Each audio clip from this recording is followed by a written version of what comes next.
আমরা কি অনুভূতিহীন বোধশূন্য হয়ে গেছি, নইলে এতটা নিষ্ঠুরতা হত্যার পরও দিনের পর দিন ঘটনা একইভাবে ঘটছে কেন? কোন ক্ষমতায়, কোন দম্ভে, কোন সাহসে বাস চালক বা তার সহকারীরা আরোহীদের বাস থেকে ছুঁড়ে ফেলতে পারে? এটি তাদের নিষ্ঠুর মানসিকতা, নাকি আইনের শাসনের অভাব থেকে এ দম্ভের উৎপত্তি? সিলেট কৃষি বিশ্ববিদ্যালয়ের শিক্ষার্থী ওয়াসিম আফনানকে চলন্ত বাস থেকে ফেলে হত্যা করেছে উদার পরিবহনের বাসের হেলপার এবং চালক। এর আগে বিউপির ছাত্র আবরারকে জেব্রা ক্রসিং এ বাস চাপা দিয়েছিল সুপ্রভাত পরিবহনের বাস চালক। তার আগে চট্টগ্রাম থেকে ঢাকা আসার পথে নর্থ সাউথের শিক্ষার্থী সাইদুর রহমান পায়েলকে খালে ফেলে দেয় হানিফ পরিবহনের বাস চালক এবং সহকারীরা। তারও আগে যে দুর্ঘটনাটি পুরো বাংলাদেশ কাঁপিয়েছিল, মনে আছে তার কথা? বিমানবন্দর সড়কে জাবালে নূর পরিবহনের বাসের চাপায় কলেজ শিক্ষার্থী দিয়া খানম মিম এবং আব্দুল করিম রাজীবের মৃত্যুর প্রতিবাদে কিশোর আন্দোলন ছড়িয়ে পড়েছিল তীব্রভাবে। কিন্তু শিক্ষা কি আমাদের হয়েছে? অজস্র দুর্ঘটনা প্রতিদিন ঘটছে, কোনটি রেখে কোনটি বলবো? আমি তো কেবল আলোচিত 2-3টি ঘটনা উল্লেখ করলাম মাত্র। প্রতিদিনই তো ঘটছে সড়কে মৃত্যু। সড়কে বিশৃঙ্খলা এবং নৈরাজ্য বন্ধের জন্য সুপারিশ আর বড় বড় প্রতিশ্রুতির কিন্তু অভাব নেই, কিন্তু থামছে না মৃত্যু, থামছে না নিষ্ঠুরতা। প্রতিশ্রুতির ধারাবাহিকতায় সরকারের আরও একটি কমিটি 111 দফা সুপারিশ দিয়েছে। প্রশ্ন হলো, বাস্তবায়ন কি হবে আদৌ? যদিও কমিটির প্রধান সাবেক মন্ত্রী শাহজাহান খান দাবি করেছেন তাদের কমিটির সুপারিশ আর আগের সুপারিশের মধ্যে বড় পার্থক্য আছে, কিন্তু মনে পড়ে গেল এই সাবেক মন্ত্রী বলেছিলেন যে গরু ছাগল চিনলেই বাস চালকদের ড্রাইভিং লাইসেন্স দেওয়া যায়, কোনো শিক্ষাগত যোগ্যতার প্রয়োজন নেই। তিনি এখন সুপারিশ করছেন। দুর্ঘটনা ঘটে, রাতারাতি মোড়ক পাল্টায় বাস, আবারও পথে নামে আরও প্রাণ শিকারে। আর কবে এই ঘুমন্ত জাতি নিদ্রাভঙ্গ হবে? আর কবে? নাকি শুধু নামকরণের মধ্য দিয়ে দায়িত্ব শেষ হবে? দেখছেন জনতন্ত্র গণতন্ত্র, আমি সামিয়া রহমান আপনাদের সাথে আছি এবং আমার সাথে এখন পর্যন্ত যে অতিথিরা যুক্ত হয়েছেন দর্শক পরিচয় করে দিই। আমার সাথে আছেন সৈয়দ ইশতিয়াক রেজা, প্রধান সম্পাদক জিটিভি, আছেন পীর হাবিবুর রহমান, নির্বাহী সম্পাদক বাংলাদেশ প্রতিদিন। অসংখ্য ধন্যবাদ আসার জন্য। আমার সাথে এখানে আছেন হোসেন আহমেদ মজুমদার, সাংগঠনিক সম্পাদক বাংলাদেশ সড়ক পরিবহন মালিক সমিতি, এবং গোলাম মাওলা রানী, সাবেক আওয়ামী লীগ সংসদ সদস্য, এখন বিএনপি নেতা। আপনাদের সবাইকে অসংখ্য ধন্যবাদ আমার সাথে এই অনুষ্ঠানে যুক্ত হওয়ার জন্য। কিন্তু যেটি বলছিলাম যে অজস্র সুপারিশ এবং প্রতিদিন, এবং কতটা নিষ্ঠুর আমরা যে বাস থেকে ছুঁড়ে ফেলা হচ্ছে। কিছুদিন আগে আবরার যখন মারা গেল বাসের চাপায়, তখন অনেকে আবার এটা নিয়েও প্রশ্ন তুলেছিলেন যে সব দোষ কি আসলে বাস চালকদের কিনা। আমি যদি ইশতিয়াক রেজা আপনাকে দিয়ে শুরু করে তারপর আপনার কাছে আসছি। আমি সব দোষ বাস চালক কিংবা শ্রমিক তার নয়, এটা কাউকে এককভাবে দোষ করা যাবে না, কিন্তু আমরা নির্দ্বিধায় বলতে পারি যে একটা সড়ক আতঙ্ক বিরাজ করছে আমাদের মধ্যে, এবং এই সড়ক আতঙ্ক বিরাজের বেশ কিছু কারণ আছে। 111টা সুপারিশ টুপারিশ, এগুলোর চেয়ে বড় কথা হলো আমরা আসলে কি চিন্তা ভাবনা করছি। দেখেন, 10 মাস আগে যখন আন্দোলনটা হয় রবিজুদ্দিনের ঘটনার পরে, তখন আমরা সবাই বলেছিলাম যে শিক্ষার্থীরা আমাদের চোখ খুলে দিয়েছে, প্রধানমন্ত্রীও বললেন। তারপর দ্রুততার সাথে একটি আইন সংসদে পাশ হয়, সড়ক পরিবহন আইন। এই আইন নিয়ে আমাদের অনেক ধরনের প্রশ্ন আছে, যেমন চালকের শিক্ষাগত যোগ্যতা কি হবে। আমরা বলেছিলাম যে দাবি ছিল যে কমপক্ষে এসএসসি পাস হতে হবে, কিন্তু যেহেতু তখন শ্রমিক পরিবহনের ইউনিয়ন নেতা মন্ত্রী, মালিক পরিবহনের নেতাও মন্ত্রী, মালিক সমিতির নেতাও মন্ত্রী এবং অন্যান্য স্টেক হোল্ডারদের চাপে সেটা কিন্তু রাখা হয়নি। বরং 2012 সালে যে আইনটি ছিল তার চাইতেও খারাপ একটি ড্রাফট করে একটা আইন করা হয়। এই আইনে 5 বছরের সাজার কথা বলা হয়েছে চালকের, চালক নয় দায়ী ব্যক্তির। দায়ী ব্যক্তি কিন্তু পথচারী হতে পারে, দায়ী ব্যক্তি অন্য যে কেউ হতে পারে, শুধু চালক নয়। কিন্তু রাজপথে এই শ্রমিকদেরকে নামিয়ে দিয়ে, আপনার নিশ্চয়ই মনে আছে, পোড়া মোবিল দিয়ে মানুষের মুখ কালো করে দেওয়া হয়েছিল। পুলিশের সামনে এই ঘটনাগুলো ঘটেছে। একই দিনে 2টি আইন পাশ হয় 30 ডিসেম্বরের নির্বাচনের আগে। একটি ডিজিটাল সিকিউরিটি অ্যাক্ট, যেটি 6 দিনের মাথায় রাষ্ট্রপতি অ্যাসেন্ড করেন, পাশ করেন। একই সংসদে একই দিনে পাশ হওয়া সড়ক পরিবহন আইনটি লাপাত্তা হয়ে গেছে। এর আর কোনো খোঁজ খবর কেউ জানে না। এই আইনটি কোথায় আছে, কিভাবে আছে, এর পরিণতি কি, কেউ কিছু জানে না। তাহলে আপনি বোঝেন এইটা একটা কোন জায়গাটায় আমরা আছি। আমার কাছে কয়েকটি প্রবলেমের কথা মনে হয়। এখানে মজুমদার ভাই আছেন, হোসেন মজুমদার। বাংলাদেশে সড়ক পরিবহন খাত হলো এমন একটা খাত যেখানে একটা মালিক শ্রমিক ভয়ঙ্কর ঐক্য বিরাজমান।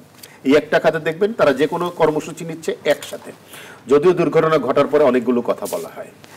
এই একটা খাতে আমরা দেখছি রাজনৈতিক প্রভাব যখন যে সরকার মানে মালিক শ্রমিক চরমৈক্য আর আমরা যারা আরোহী বা পথচারী তারা হয়ে যাচ্ছে আরেক পক্ষ আছেন। তারপরে ধরেন যে এখানে রাজনৈতিক প্রভাব যখন যে সরকার ক্ষমতায় থাকে একটা খুব শক্তিশালী অংশ এই সড়ক পরিবহন মালিক এবং শ্রমিক ইউনিয়নটাকে নেতৃত্ব দেয় এবং এই সড়ক পরিবহন খাতে ব্যাপক চাঁদাবাজি হয় এবং এই চাঁদাবাজির কারণে এই বেসিক্যালি এখানে কোনো শৃঙ্খলা নাই শ্রমিক ইউনিয়নের ভিতরে। আমাদের মালিকরা আজকে বলছেন টার্গেট ট্রিপ বন্ধ করতে হবে, এই কথা 10 মাস আগেও বলেছিলেন। এই টার্গেট ট্রিপ বন্ধ করতে পারলে ঢাকা শহরে রেশারেশি দাপাদাবিটা বন্ধ হয়ে যেত। এটা তো আনিসুল হকের উদ্যোগ নিয়েছিলেন, আনিসুল হকের উদ্যোগটা আলাদা ছিল, এটি করা গেল না, ওনারা করলেন না এই কারণে করলেন না কারণ ওনারা কিন্তু চুক্তিতে আবদ্ধ, আইনের মধ্যেও আছে যে অ্যাপয়েন্টমেন্ট লেটার দিতে হবে, মাসিক বেতন দিতে হবে। শ্রমিকদেরকে যেহেতু তারা কোনো ধরনের বেতন দেন না, শ্রমিকদেরকে যেহেতু কোনো নির্ধারিত আয়ের ব্যবস্থা করেন না, যত ট্রিপ তত টাকা, এই প্রতিযোগিতা করতে গিয়ে কিন্তু একটার পর একটা বড় দুর্ঘটনা ঘটছে। আরেকটি হলো আমাদের এখানে একটা বড় ধরনের দুর্নীতি বিরাজমান পুরো সেক্টরে। দুর্নীতিটা কি? সড়ক নির্মাণের দুর্নীতি, ভালো সড়ক নেই এটাও সত্য, সড়কের ঠিকাদার এবং ইঞ্জিনিয়ার এখানে দুর্নীতি করছে, সড়ক ব্যবস্থাপনা যারা দায়িত্ব, ট্রাফিক সিস্টেম, পুলিশ, সেখানে দুর্নীতি আছে, এবং মালিক শ্রমিকের ভয়ঙ্কর ঐক্যের কথা আমরা বলছি। এবং আমাদের পথচারীদের মধ্যে যে কথাটা সবাই বলা যে পথচারীরা আমাদের ঠিক মতো রাস্তা পার হয় না। কিন্তু এখানে আমার প্রশ্ন আছে, হ্যাঁ, এই ঢাকা শহরের মধ্যে ক্যান্টনমেন্টে কারো কিন্তু সাহস নেই যে পথচারীরা সচেতন হবে না, তার মানে আইনের প্রয়োগটা নেই। আইনের প্রয়োগের কথা বলছি। আমাদের একটা জে ওয়াকিং ল আছে সিটি কর্পোরেশনের ভিতরে, যত্রতত্র যে কোনো ভাবে রাস্তা পার হওয়া যাবে না, সিটি কর্পোরেশনের আইন আছে, পৌরসভাগুলোতে আছে, তার অর্থ হলো সর্বত্র এই আইনটা আছে, কিন্তু এই আইনের কোনো প্রয়োগ নাই। ফলে দেখা যাচ্ছে আমাদের এখানে একটা সড়কে বড় ধরনের সুশাসনের অভাব পরিলক্ষিত, এটাই কিন্তু সামগ্রিকভাবে। আমি আপনার কাছে আবারও আসবো, কিন্তু আমাদের সাথে ইতিমধ্যে যুক্ত হয়েছেন শামসুজ্জামান দুদু, চেয়ারপারসন উপদেষ্টা বিএনপি। আপনাকে অসংখ্য ধন্যবাদ। ভাইস চেয়ারম্যান, আচ্ছা, আপনাকে অসংখ্য ধন্যবাদ। কিন্তু আমি একটু যেতে যাচ্ছি হোসেন আহমেদ মজুমদারের কাছে। ফ্লোর সবার জন্য ওপেন, কিন্তু হোসেন আহমেদ মজুমদার, যেহেতু আপনি সাংগঠনিক সম্পাদক বাংলাদেশ সড়ক পরিবহন মালিক সমিতি, এবং আগের যে আইনটি যখন হয়েছিল বা সুপারিশ যখন করা হয়েছিল সেগুলোর মধ্যে আপনি তো এইটার সাথে যুক্ত আছেন, আগেরগুলোর সাথে কি যুক্ত ছিলেন? নিশ্চয়ই ছিলেন। সেখানে ড্রাফট, হ্যাঁ, যখন খসড়া, সেখানেও আমরা তাহলে সেই আইনটি লাপাত্তা হয়ে গেছে, সেটি ইশতেহার রেজা বলছেন। এবং উনি আরেকটা কথা বললেন যে মালিকদের সাথে যে চালকদের যে চরম একটা ঐক্য, সেই ঐক্যের ঠেলায় কিন্তু অনেক কিছু মাফিয়া তৈরি হয়েছে। আপনারা আসলে একটা মাফিয়া রাজত্ব বিরাজ করেছেন বা চালু রেখেছেন, সেটিও বলা হচ্ছে, কি বলবেন? ধন্যবাদ ইশতিয়াক রাজা ভাইকে, উনি অনেকগুলো কথা বলছিলেন, শুনছিলাম। উনি একজন বিজ্ঞ মানুষ, এগুলো নিয়ে কথা বলেন সবসময়। সবচেয়ে বড় কথা হচ্ছে, আমি প্রথমেই বাবা ব্রিগেডিয়ার জেনারেল মোহাম্মদ আরিফ আহমেদ চৌধুরী এবং মা ফরিদা ফাতিমির সন্তান, Bangladesh university of personalities BUP এর ছাত্র আবরার আহমেদ চৌধুরী 19/3/2019 মারা গেছেন, এবং 29/7/2018 যে দুইজন ছাত্র এবং ছাত্রী মারা গিয়েছিল ক্যান্টনমেন্টের ওখানে, ওদের বিদেহী আত্মার মাগফিরাত কামনা করছি। তাহলে এই যে আফনান মারা গেল সিলেটে, হ্যাঁ, ওইটা তো গতকাল যেটা গেল, এগুলো অত্যন্ত দুঃখজনক, এগুলো অত্যন্ত দুঃখজনক যেগুলো হয়। এগুলো মালিক এবং শ্রমিক, উনি যে কথাটা বলছে যে এটা চরম বন্ধু, মালিক এবং শ্রমিক চরম বন্ধু, আসলে এটি চরম না, এটা হবে পরম বন্ধু।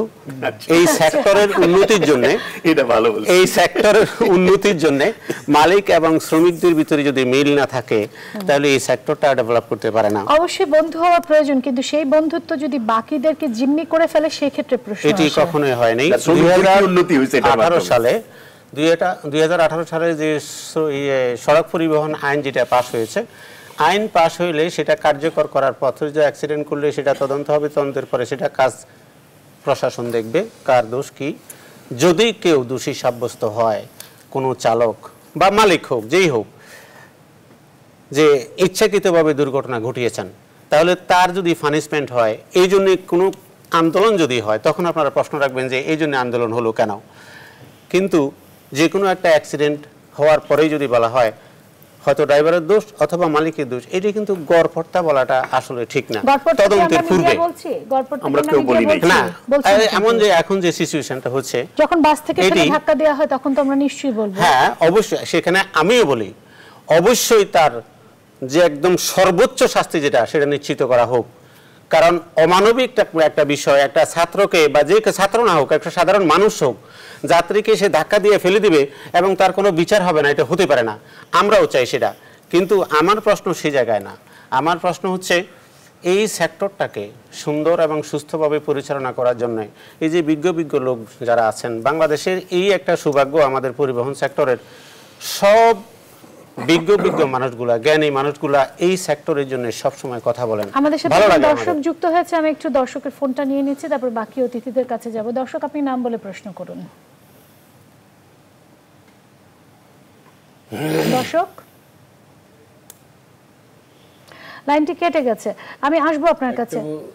যেটা আপনার কথা আমি মুগ্ধ হয়ে শুনছিলাম, আমি বলতে পারি? হ্যাঁ প্লিজ। মুগ্ধ হয়ে শুনছিলাম আমি ইস্তেকেজার প্রতিটা বক্তব্যের সঙ্গে একমত। ওনার বক্তব্য খুব সুন্দর, কিন্তু তিনি যখন বিজ্ঞ বলছিলেন তখন আমার মনে হচ্ছিল যে তিনি প্রশংসা করছেন না উপহাস করছেন। প্রশংসা করছে অবশ্যই। জি জি, প্রশংসা, এমন প্রশংসা করছেন যে মালিক শ্রমিক এমন পরম বন্ধুত্বে এসেছে।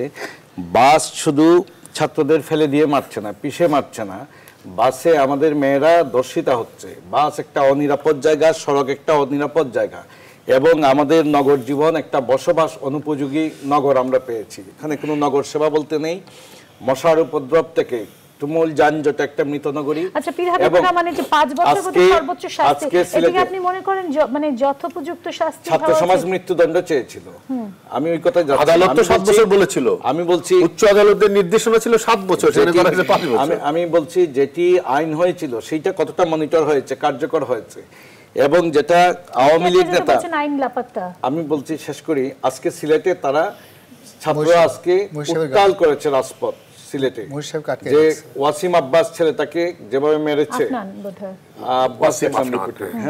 আফনান যাই হোক, এবং সেখানে তারা দাবি তুলেছে যে না আমরা ফাঁসি চাই। কতটা হৃদয় থেকে তাদের এসেছে বেদনা তাদের একটা সহপাঠীর মৃত্যুতে, এবং উত্তাল হয়েছে সিলেট। আজকে সিলেট হবে, কালকে রাজশাহী হবে, পরশু আবার ঢাকায় হবে, এটা নিরন্তর চলছে, কিন্তু সড়ককে আমরা এখনো নিরাপদ করতে পারছি না। এই যে আওয়ামী লীগের নেতা প্রবীণ রাজনীতিবিদ মোহাম্মদ নাসিম, তিনি বলছেন আমরা 14 দল থেকে, তিনি সমন্বয়কারী, তিনি বলছেন 14 লীগের সরকারের অংশ, বলছেন যে আমরা সামাজিক আন্দোলন গড়ে তুলব এখন, এবং তিনি বলছেন ফ্রাঙ্কেনস্টাইনের দানব থেকে মুক্ত করতে হবে। এই শক্তি শুধু মালিক নয়, মালিক এবং শ্রমিকরা, মুনাফালুবী মালিক এবং বেপরোয়া উদ্যত্ত শ্রমিক, যেটা পরিবহন শ্রমিক, এবং যারা আইন মানে না, বিধিবিধান মানে না, মানুষের আবেগ অনুভূতির কোনো তোয়াক্কা করে না, এবং তারা একটা সিন্ডিকেট, এই সিন্ডিকেটের সঙ্গে দুর্নীতিগ্রস্ত পুলিশ প্রশাসন, ট্রাফিক ব্যবস্থা, অনিয়ন্ত্রিত ট্রাফিক ব্যবস্থা, দুর্বল ট্রাফিক ব্যবস্থা, এবং যেটা ইস্তেকে যা বলছেন যে সড়ক ব্যবস্থা, সেইটা বাদও যদি দেই আমরা, আমাদের সীমাবদ্ধতা আছে, আমাদের সমস্যা অনেক বেশি আছে, কিন্তু আমরা একটা আবেগ অনুভূতিহীন একটা সমাজ, যেমন আমরা নির্বোধ হয়ে যাচ্ছি, সমাজে আমরা বাস করছি, আমাদের সবকিছু গা শোয়া হয়ে যাচ্ছে, এবং আমরা যখন ঝাঁকুনি খাই, যেটা বলছিলেন যে রমিজউদ্দিনের ঘটনার পর দিয়ে আর লাশের উপর দিয়ে গোটা বাংলাদেশের কিশোরীরা যে নির্মল আন্দোলন করেছিল, ট্রাফিক আইন তারা হাতে তুলে নিয়েছিল, আমাদেরকে লজ্জিত করেছে। আমাদের নগরবাসীর পথচারীদের দায়িত্ববোধ থেকে শুরু করে সরকারের অপরাধ পর্যন্ত, যে রাষ্ট্রকে যে ঝাঁকুনি, সেখান থেকে আমরা কোনো শিক্ষা নিতে পারিনি। কবে শিক্ষা নেব আমরা সেটাও জানি না। আমরা একের পর এক লাশ আর আবদারের মায়ের ক্রন্দন, এবং বাবার কাঁধের উপরে, সম্রাট শাহজাহান বলেছিলেন যে পৃথিবীতে সবচেয়ে ভারী বস্তু পিতার কাঁধে সন্তানের লাশ। আজকে সিলেটে হয়েছে, সেদিন ঢাকায় হয়েছিল, আগামীকাল কোথায় হবে? বরিশালে 6টা হয়েছে। আমি একটু একজন দর্শক ফোন যুক্ত হয়েছেন, আমি একটু ফোনটা নিতে যাচ্ছি, আপনি নাম বলে প্রশ্ন করুন। জি বলুন। হ্যালো, হ্যাঁ জি বলুন প্লিজ। আমার নাম মোহাম্মদ আলম। হ্যাঁ জি প্রশ্ন করুন। আমার প্রশ্নটা হলো যে মনে করেন গাড়ি যখন চালায় তখন প্রতিটা সেক্টরে মনে করেন পুলিশে ঘুষ খায়। আমার লাইসেন্স আছে, সবকিছু আছে, গাড়ির কাগজ ঠিক আছে, তারপরেও বলবে তোমার এইটা নাই, তোমার ওইটা নাই, তোমার লাইট জ্বালাও, অমুক জ্বালাও, এইটার রং নাই, মামলা হবে, এই বলে তারা 300 টাকা 500 টাকা প্রতিটা সিগনালে প্রতিটা জায়গায় এই পুলিশে এইভাবে চাঁদাবাজি করছে। তার জন্য আপনি কি কোন চালক? হ্যাঁ, আমি তো চালক, গাবতলী লাইনের 7 নম্বর গাড়ি চালাই, ঢাকা গাবতলী টু সদরঘাট।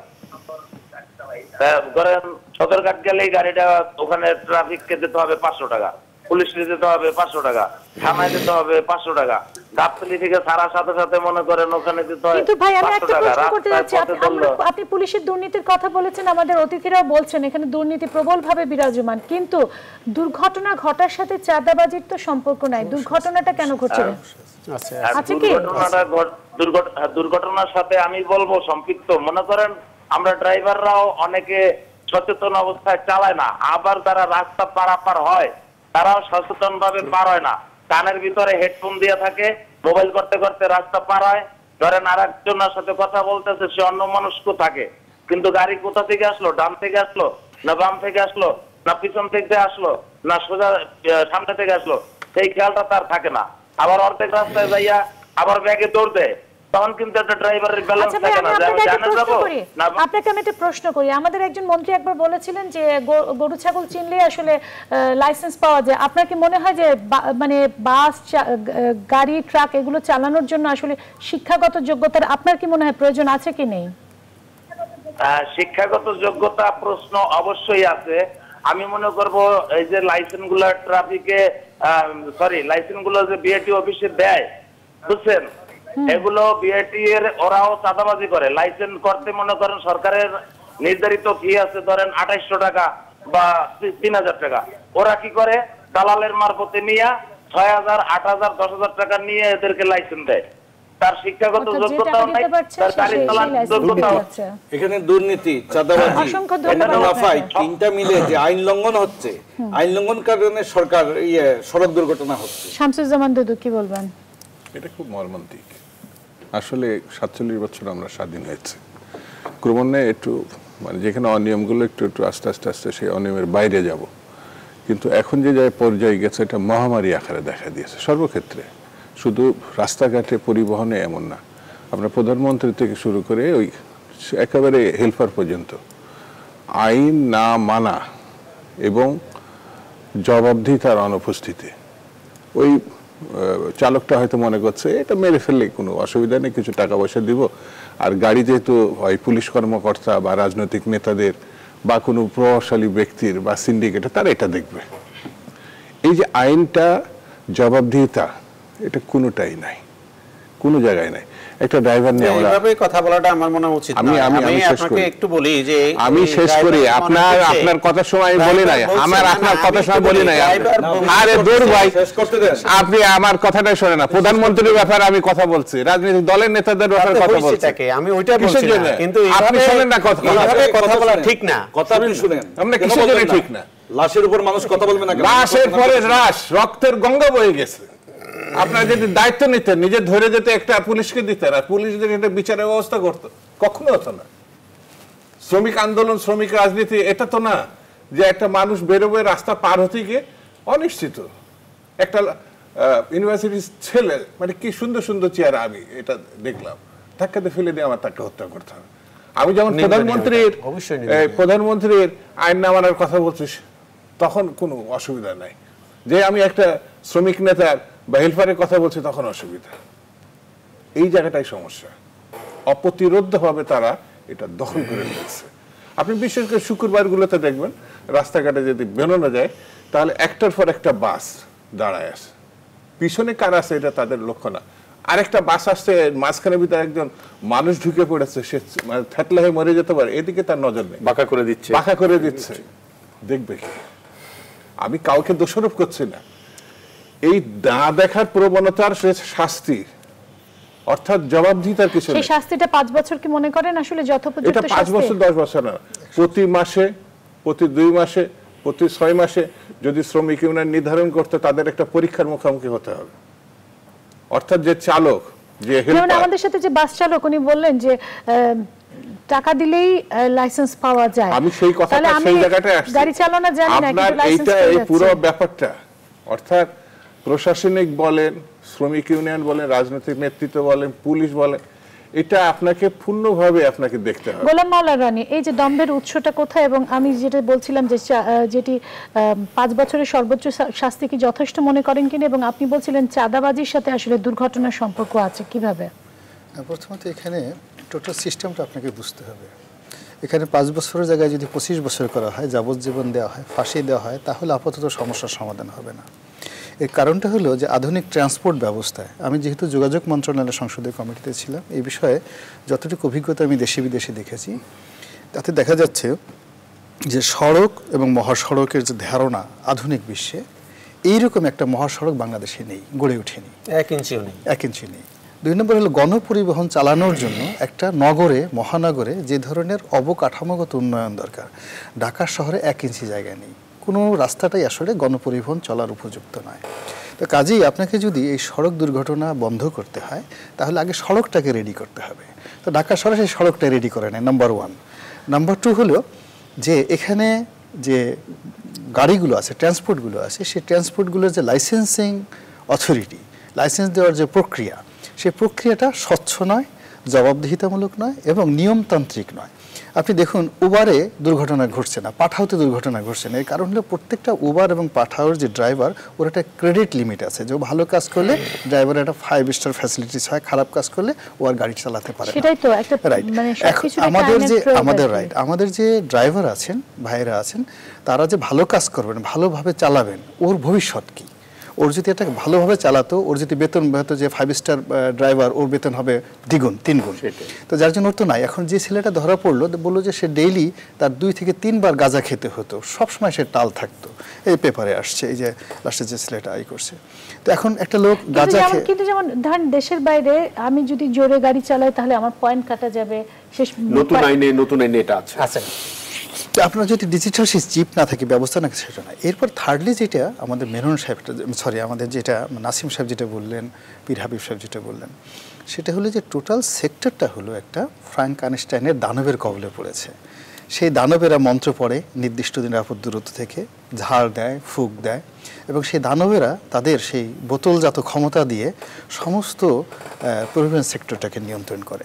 এখন একজন হেল্পার, সেও যদি জানে যে সে একজন মন্ত্রীকে ভাই ভাই ডাকছে, চশমা চোখে দিয়ে, কালো চশমা চোখে করে প্রধানমন্ত্রীর পাশে একটা প্রভাবশালী লোক, তাদের নেতা বসে আসছে, তখন সে কেন রাস্তার একটা মানুষকে পাত্তা দিতে যাবে? কেন ইশতিয়াক রাজার মতো লোক, পীর হাবিবের মতো লোক, গোলাম মোল্লা রনির মতো লোক, যারা টকশোতে কথাবার্তা বলে, মানে সেই চরম বা পরম ঐক্যের কারণেই আরো বেশি দুর্ঘটনা? পরম ঐক্যের কারণ না, টোটাল সিস্টেমটার মধ্যে হচ্ছে কি শুনুন, there is a level of understanding, level of আপনার প্লেগ্রাউন্ড থাকে। মানে মাফিয়া আমাদের না, এটা একটা ভব্যতার সীমা অতিক্রম করেছে।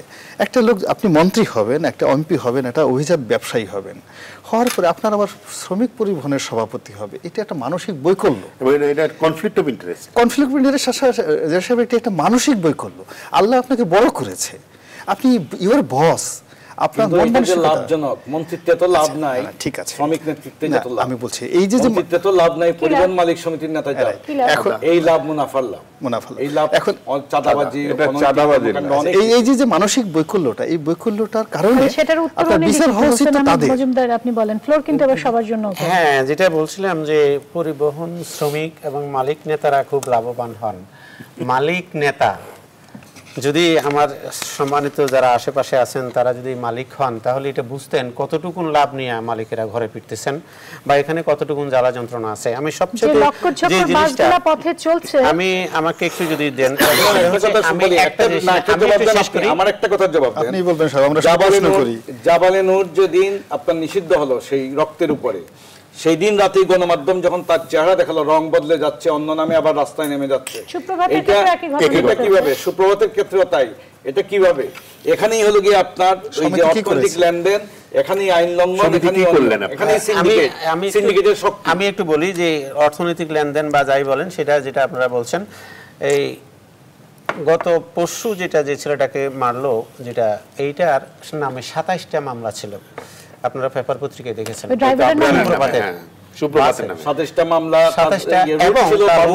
ছিল ঢাকা টু বিবাড়িয়া, মানে ব্রাহ্মণবাড়িয়া। তাহলে এই গাড়িটা এতগুলা পুলিশ এতগুলা সার্জেন্ট ভালো থাকতে প্রশ্ন।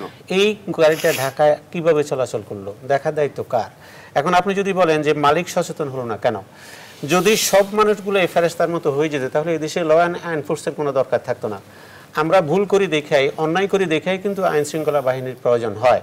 তাহলে সেই আইন শৃঙ্খলা তার মানে বাহিনী আমরা এই তিন শক্তির কথাই বলছি। তার আচ্ছা, মানে আপনি সাংগঠনিক সম্পাদক হিসেবে বলবেন যে আপনারা করে যাবেন আর শুধু আইন শৃঙ্খলা বাহিনীর কাজ হচ্ছে আপনাদের আমি সেটা বলছি না, বলছি বিচ্ছিন্ন আমাদের কিছু সাথে ঘটনা থাকে। আরেকজন বাস চালক বোধহয় যুক্ত হয়েছেন, আমি একটু ফোনটা নিতে যাচ্ছি।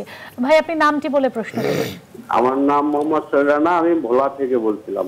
জি, আপনি বাস চালান? না না না, আমি বাস চালাই না, আমি একজন পথযাত্রী। আচ্ছা, জি বলুন। আমার প্রশ্নটা হলো যে আসলে যে গাড়ি চালক যারা, যে ড্রাইভার হেল্পার আছে বুঝছেন, তারা আসলে সবসময় মাদকাসক্তির সাথে যুক্ত থাকার কারণে এই ধরনের দুর্ঘটনা বেশিরভাগ ঘটে, ঠিক আছে? এবং ওনারা আসলে শিক্ষিত হলে তো হচ্ছে না, তাদের ভিতরে দেখতে হবে আসলে তারা কি মাদকের সাথে জড়িত আছে কিনা, কোনো নেশাদ্রব্যের সাথে তারা জড়িত আছে কিনা, এটা আগে আগে বাছাই করতে হবে। অনেক ধন্যবাদ। আচ্ছা, এবারে সুপারিশে জি আছে, এবারে সুপারিশে কি এই তাদের ফিটনেস পরীক্ষার কোন রকম নিয়ম অবশ্যই আছে আছে। যে প্রতিবার যখন আমি বলি যাত্রায় একটু, যাবে? এবারে যেটা করা হয়েছে, যেমন আমাদের সড়ক পরিবহন মন্ত্রী যেটা সেতু মন্ত্রী ওবায়দুল কাদের সাহেব যে কমিটি করে দিয়েছে 16 সদস্যের, এখানে সব স্তরের মানুষ আছে। এটার ভিতরে 111টা সুপারিশ করা হচ্ছে সারা বাংলাদেশের বিভিন্ন সংগঠন। আমি সেটা নিয়ে আসতাম, যেটা আসলে সম্ভব কিনা। আমি এখানে এটাকে 5টা ভাগে আমরা ভাগ করেছি, 5টা ভাগে। একটা হচ্ছে একেবারে প্রথম যেটা দ্রুত করতে হবে সেটা, তারপরে স্বল্পমেয়াদী, মধ্যমেয়াদী, দীর্ঘমেয়াদী এবং চলমান। এই যে 5টা ভাগে করা হয়েছে, 111টা 128টা ছিল, এটাকে কমিয়ে 111টা। শাহজাহান খান যেমন বলেছেন যে অতীতে সুপারিশ বাস্তবায়নের জন্য মন্ত্রণালয়, বিআরটিএ, পুলিশ বা মালিক শ্রমিক সংগঠনের উপর দায়িত্ব দেওয়া হতো, সেখানে সমন্বয়ের অভাব থাকতো। এবার তারা সরকারের উচ্চ পর্যায়ে এক বা একাধিক টাস্ক ফোর্সের মাধ্যমে সমন্বয়ের ভিত্তিতে বাস্তবায়ন হবে, এতে করে সুপারিশগুলো বাস্তবায়নযোগ্য হবে। আপনাদের কাছে কি মনে হয় 111টা সুপারিশ আসলে বাস্তবায়ন? আমি একটা দৃষ্টান্ত দিলে আপনি বুঝতে পারবেন। একটা দৃষ্টান্ত দিই, প্রত্যেকের আপনাদের শুনলে ভালো লাগবে। আপনারা লিন্ডে কোম্পানির নাম শুনেছেন নিশ্চয়ই। বাংলাদেশ অক্সিজেন বদলে লিন্ডে কোম্পানি হয়েছে। সারা দেশে তারা অক্সিজেন সাপ্লাই করে, তারা কাভার্ড ভ্যানের মাধ্যমে, এবং এটা কিন্তু খুব দাহ্য পদার্থ। আপনাদেরকে একটা বলি, গত 5 বছরে তাদের একটি গাড়ি অ্যাক্সিডেন্ট করেনি, তাদের একটি গাড়ি ওভার স্পিড করেনি। তারা কিন্তু 5000 গাড়ি চালায় সারা দেশে। তারা কি সিস্টেমে চালায়? তাদের প্রতিটা ড্রাইভারের একটা নির্ধারিত ট্রেনিং আছে, হেল্পারের ট্রেনিং আছে, এবং তাদের জিপিআরএস সিস্টেমের মাধ্যমে তারা সেটিকে নিয়ন্ত্রণ করে। গাড়িটা কোথায় আছে, কোন স্পিডে চলছে, সে কোনো লাইন ভায়োলেট করেছে কিনা, কোথাও কোনোভাবে সে ওভার স্পিড করেছে কিনা, পথচারী সামনে দেখার পরে সে থেমে গেছে কিনা, নাকি জেব্রা ক্রসিং মেনেছে কিনা, প্রত্যেকটা মনিটর হয়। রনি যে কথা বলছিলেন আপনি, যে খারাপ রাস্তা, বাংলাদেশের এই খারাপ রাস্তার মধ্যেই তারা বাংলাদেশের এই প্রান্ত থেকে ওই প্রান্তে জীবন সরবরাহ করে যাচ্ছে। অক্সিজেন মানে তো জীবন। তারা একটি অ্যাক্সিডেন্ট করেনি। তাহলে বোঝা যায় এটার মধ্যে সম্ভব ডিসিপ্লিন থাকলে।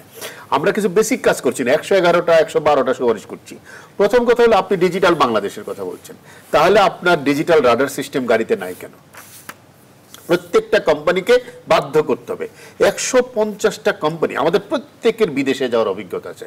পৃথিবীর কোন দেশে 4 থেকে 5টি কালারের বেশি গাড়ি দেখেছেন কিনা আপনারা কেউ বলতে পারবেন?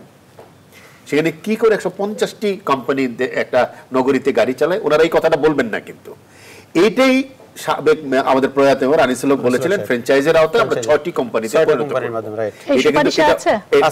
এটা হতে দেওয়া হয়নি। আমরা digital radar system, over speed আপনি মানবেন কি করে? প্রথম কথা হলো, আপনাকে যদি টেকনোলজিতে যান আপনি ওভার স্পিড মাপতে পারবেন। 27টা মামলা, ড্রাইভারের লাইসেন্স নাই, গাড়ির ফিটনেস নাই, গাড়ি তো রাস্তায় নামার আগে ডাটাবেজে ধরা পড়ার কথা। অর্থাৎ আমাকে কিন্তু প্রযুক্তির সাহায্য নিতেই হবে। এই জায়গা ছাড়া আপনি এই সমস্ত করে কোনো লাভ না, সততার জায়গাটা। দেখেন, নবীজুদ্দিনের ঘটনার পরে লেগুনা নিষিদ্ধ করা হলো, 5 দিনের মাথায় লেগুনা ফিরে আসছে রাস্তায়। কারা লেগুনাকে ফিরিয়ে আনছে? কোন শক্তি লেগুনাকে রাস্তায় ফিরিয়ে আনলো? সরকার কি কোনো খোঁজার চেষ্টা করেছে? কারা ট্রাফিক সপ্তাহের মধ্যেই 27টি মামলাওয়ালা গাড়ি রাস্তায় নামাতে সাহস পায়? একদিকে পুলিশের উইকনেস, কিংবা যেটা সবাই বলছিল, এটা এক ধরনের ইমিউনিটি, সে ফিল করে তার কিছু হবে না। 48,000 মামলাও হয়েছে, 2 কোটি 41 তার কিছু হবে না, এটা বিষয়। দেখেন, আবরারের মৃত্যুর পর দিন বরিশালে রাস্তার পাশে দাঁড়িয়ে থাকা 3 শিক্ষার্থীকে চাপা দিয়ে গাড়ি চলে গেছে। পাত্তাও দেয়নি। পায়েলের কথা আপনারা বলছিলেন রাস্তায় ফেলে দিয়েছে, কথাটা ভুল। তাকে ফেলে ইট দিয়ে থেতলে তার মৃত্যু নিশ্চিত করে কর্ণফুলী নদীতে ফেলে দেওয়া হয়েছে। এত বড় উদ্যত্ত সোনারগাঁয়ে যেটা না, চট্টগ্রাম থেকে। যাত্রাবাড়িতে হানিফ পরিবহন প্রাইভেট কারের ড্রাইভারের সাথে জিটি করেছে, গাড়িতে ধাক্কা লাগার পরে ড্রাইভার নেমে জিজ্ঞেস করছে আমাকে ধাক্কা দিলেন কেন, আমি তো দাঁড়িয়ে আছি। তখন কি করেছে, গাড়ি ঘুরে ড্রাইভারের উপর দিয়ে গাড়ি চালিয়ে দেওয়া হয়েছে। এরকম প্রথম জিনিসটা হলো কি, যেটা আমাদের ডিজিটালাইজেশন, আমরা উন্নত বিশ্বেও মোটরওয়েতে বা হাইওয়েতে যদি কোনো সিস্টেম, একটা গাড়ি যদি তার নির্ধারিত গতি থেকে যদি স্লো হয়ে যায়, তাহলে পিছনের গাড়িগুলো একের পর এক যে গতি থামাতে পারে না, এখানে একেবারে ধ্বংসস্তূপ হয়ে যায়। সড়ক দুর্ঘটনা পৃথিবীতে সব জায়গায় হয়, সেটা দুর্ঘটনা হয়, এখানে সড়ক হত্যা হচ্ছে। এবং যেটা হচ্ছে যে যার লাইসেন্স পাওয়ার কথা না সে লাইসেন্স পাচ্ছে, যার লাইসেন্স নাই সে ভুয়া লাইসেন্স নিয়ে নামতে পারছে। মালিকও চাকরি দিচ্ছে সস্তা মুনাফা লাভের জন্য, কম পয়সায় দিয়ে দিচ্ছে, আবার শ্রমিক সেই সুবিধা নিচ্ছে। এবং এটা একটা সিন্ডিকেট। এবং দেখা যায় প্রধানমন্ত্রী কার্যালয়ের কর্মকর্তাও বেইলি রোডে যখন তার গাড়ির ট্রাফিক আটকায়, আমরা কিন্তু বাহবা দেই, সমাজ কিন্তু পাশে দাঁড়ায়, ওই ট্রাফিক সার্জেন্টের কিন্তু প্রশংসিত হন, তার কিন্তু কোনো কিছু হয় না। তিনি আমার গাড়িটা কিন্তু বারবার ধরছেন, যেটা একজন বললেন আমাদের গাড়ি প্রাইভেট পরিবহনকে কিন্তু এরকম 27টি মামলা খাওয়া, তার দুদুভাই যেটা বললেন যে আইসেই মাথাটা ঢুকাই দেয় যে কোনো জায়গায়, এই যে নৈরাজ্য, এই নৈরাজ্য থামাতে এখানে তারা খালি জানলা দিয়ে হাত বাড়ায়, জানলা দিয়ে তারা 2 টাকা সামিয়ার মাধ্যমে। আমি মজুমদার ভাইকে একটা প্রশ্ন করি, আপনাদের একটা এগ্রিমেন্ট ছিল পীর ভাই, মালিক শ্রমিক সরকার সমস্ত শ্রমিককে আপনারা অ্যাপয়েন্টমেন্ট লেটার দিবেন, দেননি কেন? অ্যাপয়েন্টমেন্ট লেটার সবাই নিচ্ছে, কেউ কেউ নিচ্ছে, কেউ কেউ নিচ্ছে না। শ্রমিক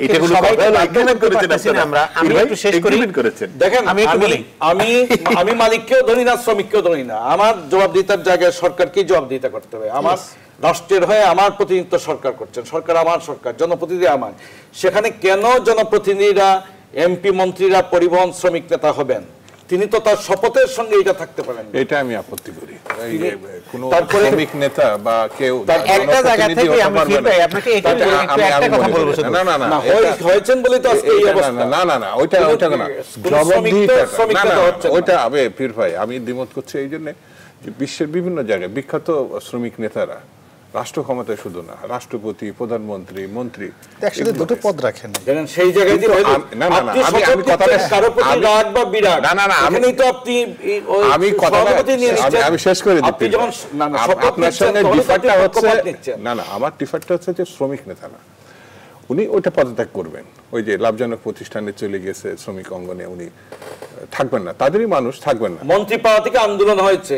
না না আমি কথা বলছি, পশ্চিমা দুনিয়ার আমি শুরুতেই বলেছি যে আমার এই জায়গাটায় লস করেছি, জবাবদিহিতাটা নাই, আইনের শাসনটা নাই, না জিম্মি করে ফেলে রাষ্ট্রকে। না না জিম্মিটা কখন হয়? জিম্মিটা তখনই হয় যখন আমি আইনটা মানি না। একজন দর্শক যুক্ত আইনটা মানে না, কেউ মানছে না। একজন দর্শক যুক্ত হয়েছেন, আর সরকার আইনের নিশ্চয়তা কার্যকরতা নিশ্চয়তা করবে। একজন দর্শক যুক্ত হয়েছেন, দর্শক আপনি নাম বলে প্রশ্ন করুন।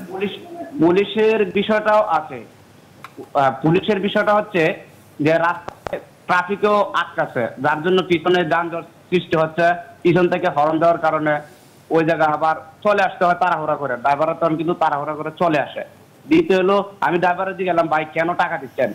আপনি কি চালক? না না, আমি সিরাজগঞ্জ থেকে ময়মনসিংহ এর উদ্দেশ্যে আমার বাসার মালামাল নিয়ে আসতেছি গত শুক্রবার। যাত্রী বুঝতে পেরেছি। পুলিশও আপনি বলছেন যে পুলিশও মানে দুর্নীতির সাথে বা চাঁদাবাজি করতে যে মানে ট্রাফিক জটের সৃষ্টি করে, কিন্তু আপনার কাছে যেটি প্রশ্ন করেছিলেন ইশতিয়াক রেজা, সেটার উত্তর কি দিবেন? আমি একটা জিনিস পরিষ্কার করি। প্রথম সবাই যে কথাটা বলছে যে মালিক এবং শ্রমিক এদের প্রিভিলেজ পেয়ে তারা হত্যাকাণ্ড করাচ্ছে রাস্তায়, পুলিশ না ওই হত্যাকাণ্ড যেটা করাচ্ছে বলছেন অ্যাপয়েন্টমেন্ট লেটার দিচ্ছি, আমি বলছি সেটা প্রিভিলেজ না। প্রথম হচ্ছে যে অন্তরঙ্গতার কারণে বা পরমতার কারণে, যেটা হচ্ছে চরম বলছি, এটি থেকে আমাদেরকে সরে আসতে হবে। একটু রে ভাই, আমাদেরকে এখান থেকে এই জায়গাটা থেকে সরিয়ে আসতে হবে। একটা দুর্ঘটনা যদি রাস্তায় ঘটে, সেই জায়গায় যে হয়রানির শিকার হতে হয়, যে লসের শিকার হতে হয়, সম্পূর্ণটাকে মেনে নিতে হয়, মালিককে বহন করতে হয়। তবে সেই জায়গায় মালিকটাকে উৎসাহিত করতে পারে না যে তুমি একটা দুর্ঘটনা ঘটাও, আর মালিক উৎসাহিত করে না, কিন্তু মালিক অসহায় তাদের কাছে। শ্রমিকদের অ্যাক্সিডেন্টকে অ্যাক্সিডেন্ট হিসেবে দেখতে হবে। আমরা গাড়ি নামায় না, মালিক এখানে কিন্তু মীমাংসার কথাটা আসছে আমরা একটু এড়িয়ে যাচ্ছি। না, উনি বলেন দুর্ঘটনাকে দুর্ঘটনাকে দেখতে ইমতিয়াজ হবে। ভাই যেটা পরিষ্কার ভাই রেজা ভাই যেটা বলেছে যে অক্সিজেন কোম্পানি হাজার হাজার গাড়ি তারা চালাচ্ছে এবং তারা কি চালক দিয়ে চালাচ্ছে। হ্যাঁ, আমি আমি ওই শ্রমিক নেতা বা কর্মচারী যাকে বলি না, হেল্পার ড্রাইভার, আদতে কি তার কোনো নিশ্চয়তা আছে? সে কি বেঁচে থাকার মতো অবস্থায় আছে? সে তো ওই যে আমরা বলছি অমুক কিছু খাইছে, কি বলে নিশার কিছু, তারপরে এই নিশা তো সে তো তার ব্যর্থতাকে ঢাকার জন্য আমার কাছে আমি শ্রমিকের পক্ষে বলি আরেকটা সিস্টেম নেই, সময়সীমা এই লিন্ডে কোম্পানির যে ড্রাইভার সে জানে তার প্রমোশন আছে, তার ক্যারিয়ার সবকিছু আছে, কত সময় গাড়ি চালাবে এটাও তো নির্ধারণ করা। নতুন যে সুপারিশ এখানে কিন্তু বলা আছে বাধ্যগতভাবে আপনাকে নিয়োগপত্র নিতে হবে বা দিতে হবে বলা আছে। এখন প্রশ্ন হচ্ছে সবারই আন্তরিকতার প্রয়োজন। না, আমি প্রশ্ন হচ্ছে দিলে নিয়ে সুপারিশ বসে আছি, আসলে যদি না 111 নেয় দফা সুপারিশ কি বাস্তবায়ন হবে কিনা, কি বলবেন গোলাম মাওলা রনি? না, প্রথমত এটা সম্ভব না, এটা সম্ভব না। এই সুপারিশ 117টা সুপারিশ আমি 111টা আমি পড়ব না, তদন্ত কমিটি, হ্যাঁ সুপারিশটা আমি পড়ব কমিটি কখনো বসে না আর কি। না, এগুলো আপনার কথা হলো যে এত বড় একটা ম্যানুয়াল, আমার কি এত এগুলো পড়ার সময় আছে এগুলো বাস্তবায়ন করে? বাস্তবতাটা হলো আপনাকে বুঝতে হবে যে একটা পুলিশ কর্মকর্তা রাস্তায় সে মাত্র 2 টাকা থেকে 10 টাকার বিনিময়ে যে কোনো একটা অপরাধকে ক্ষমা করে দিচ্ছে। একটা বিআরটিএর কর্মকর্তা, তাদের বিবেক বোধ নাই যে গাড়ি চলা তো দূরের কথা, দেখাটাও আমাদের নাগরিক জীবনের জন্য অপমান। ঢাকা শহরে আজকে মাননীয় প্রধানমন্ত্রী বলতেছেন আমরা মধ্যমায় যাচ্ছি, আমরা জাতি হিসেবে গর্ব করার জন্য আমাদের জিডিপি 8% যাচ্ছে। তো এটা রিফ্লেকশন যদি ওই ভাঙাচোরা বাস হয় তাহলে এটা আসলে আমরা নিজেরা অহংকার করতে পারি। মাঝে মাঝে মনে হয় কি আমাদের যদি মেয়র বা আমাদের জনপ্রতিনিধিরা যদি বাধ্যতামূলকভাবে বাসে চলাচল করতেন তাহলে বোধহয় কিছুটা উপলব্ধি করতেন। এই ব্যাপারে একটা সুপারিশ থাকলে ভালো। এইটা সুপারিশ থাকা উচিত। এখন এই যে বাসগুলো যারা চালাচ্ছে, যারা এই লাইসেন্স দিচ্ছে এবং যারা এর কাছ থেকে ঘুষ খাচ্ছে এবং যারা চালাচ্ছে, সবগুলোর মধ্যে একটা চেইন অফ মানসিক বৈকল্য কাজ করছে। আপনি চিন্তা করেন, মানে ওনাদের মধ্যে মানসিক বৈকল্য আছে, মানসিক বৈকল্য কাজ করছে। নসেদ আদারওয়াইজ এটা একটা রুচি এবং বিকৃত রুচির ব্যাপার। আমাদের প্রয়াত মেয়র সাহেব যেটা বলেছিলেন, দেখেন ঢাকা শহরে কতগুলো বাস চলে, 150টা কোম্পানি, একটা 50টা কোম্পানিতে কয় হাজার বাস চলে, কয় লাখ বাস চলে? 7200। এই 7200 বাসকে আপনি ডাম্পিং স্ট্যান্ডে আজকে ফেলে দেন, আমাদের যে অর্থনৈতিক একেবারে পুরো ডিস্ট্রয় করে দিয়ে আপনি যদি এই মুহূর্তে ইংল্যান্ডের মানে লন্ডনের যে বাস সার্ভিস চলছে, সিঙ্গাপুরে যে বাস সার্ভিস চলছে, নিয়ে আসে না সেখানে। আমি একটা বিরতি নিয়ে আপনাদের কাছে আবারও ফিরবো, কিন্তু কারণ আমার প্রশ্নটা আসলে আছে যে আমরা টকশোতে প্রতিদিন আলোচনা করছি, প্রতিদিন মানে অনেক বড় বড় কথা বলছি, কিন্তু সমস্যার সমাধান হচ্ছে না। 111 দফা সুপারিশ দিয়ে আসলে তারা কতটুকু আমাদের সড়কের ভোগান্তি বা নৈরাজ্য দূর করতে পারবেন বা সেটি আদৌ বাস্তবায়নযোগ্য কিনা সেটি প্রশ্ন আছে। একটা বিরতি নিচ্ছি জনতন্ত্র গণতন্ত্রে।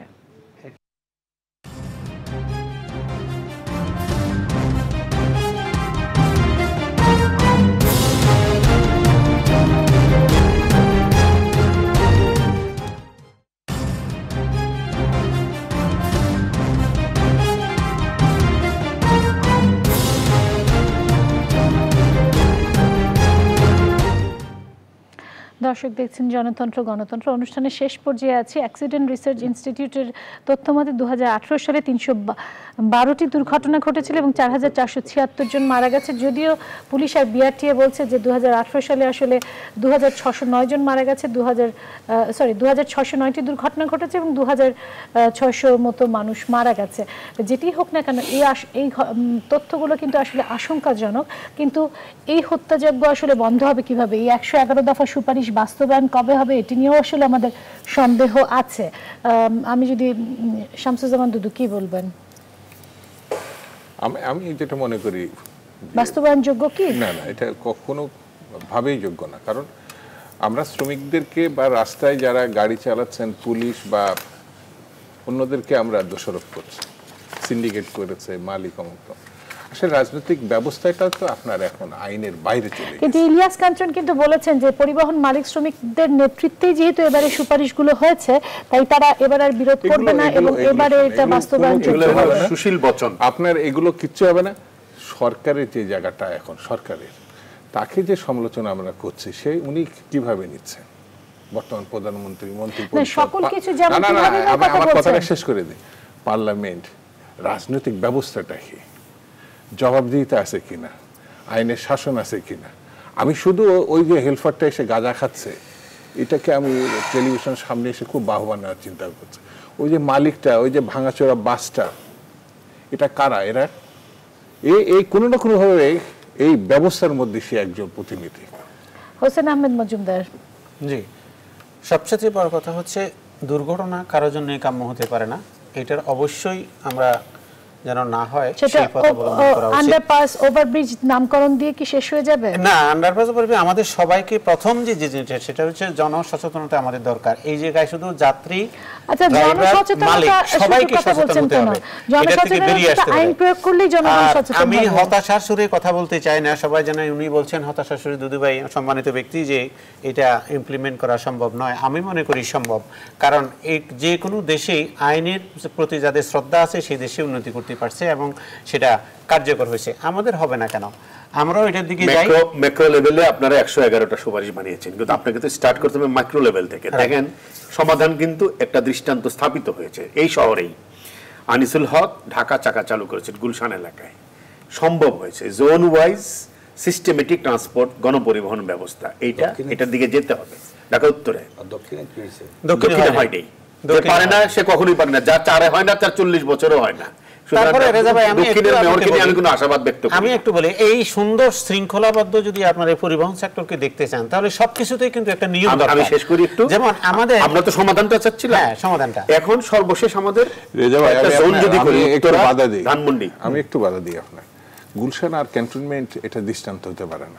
এই জন্যই বলছি, গুলশানে যদি হয় ধানমন্ডিতে হবে, কোনোদিন হবে না।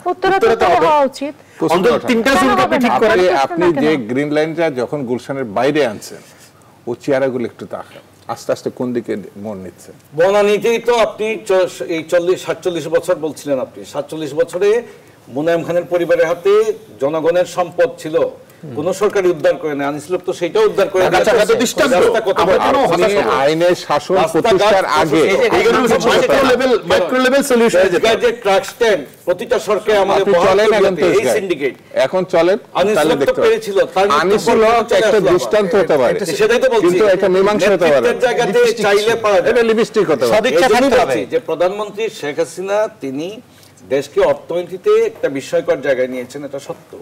মানুষের ক্রয় ক্ষমতা বেড়েছে, উন্নয়নের মহাকর্মযজ্ঞ চলছে। আপনি তাকে প্রশংসা করতে পারেন, বাস্তবতা খুব নির্মম। আমি বলি, আপনারা খালি খারাপটা বলেন, ভালোটা বলেন না।